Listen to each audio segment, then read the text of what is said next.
Question 2, they're practically throwing marks at you here. This is a nice one. So f dashed 1, obviously that means f dashes we're differentiating, so you should be thinking, okay, well I need to differentiate my function. So let's write that out there. But also don't forget, when it says f dash 1, all that means is I'm substituting 1 in place of x. So for example, if I had f of x is equal to 3x squared, and someone said, well, what's f of 2? I'm just substituting in 2 in place of x. So that would come out as, 12. Pen's just decided to die on me. There we go. Would come out as 12. Right. Conversely, if it said that, f of, so say it said f of a is equal to, I don't know, say it said it was equal to 27. That means that if I substitute a in, I'm going to get 27. So it's 3a squared is 27. So divide by 3 for 9. So a would have to be equal to 3. So there's two ways you can be substituting in. Sometimes they'll tell you to put the number in, which is what this is. Sometimes they might tell you, if that said f dashed of x is equal to 10, you would have to rearrange. Just thought I'd put that as a side. So differentiate.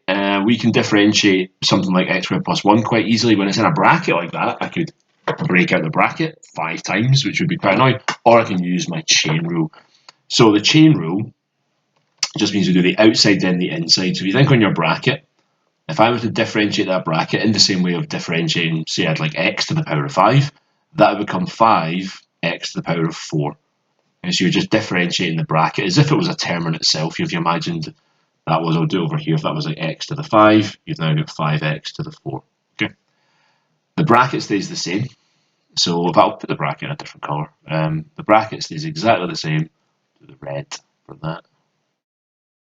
Okay, so this is f dashed x. And the rule that we've learned when we do the chain rule is that we now need to multiply through by the differential of the bracket, so that's 2x. So now I'm going to end up with 10x, x squared plus 1 to the power of 4. And if I want to substitute in my 1, I'll just rewrite that as 10 multiplied by 1. And in fact, to make it really clear, I'll just put that in green.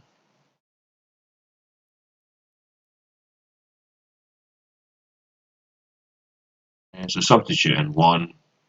So let's have a look at this. That bracket then is going to become, well, the outside of the bracket is going to be 10, and the inside of the bracket is just going to be 1 to the power of 4.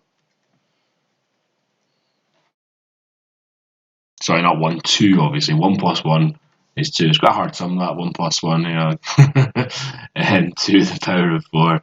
So let's think, 2 to the power of 4, that's going to be 2 times 2 is 4, 8, so that's going to be 16. The final answer will be 160. Okay, so the marking scheme says you got a mark for starting to differentiate. So this bit here is getting you a mark. Your next mark is multiplying through by your differential, and then your final mark here. So actually, right away, you're getting most of your marks for knowing that rule. So whenever you do these composite functions, you're getting a mark for starting to differentiate, and then remember the rule. Here we're timesing my differential. If I was integrating with a composite function, I'd be dividing by the differential. Okay, so that's a nice wee start to the paper. Question 1 and 2. Nice.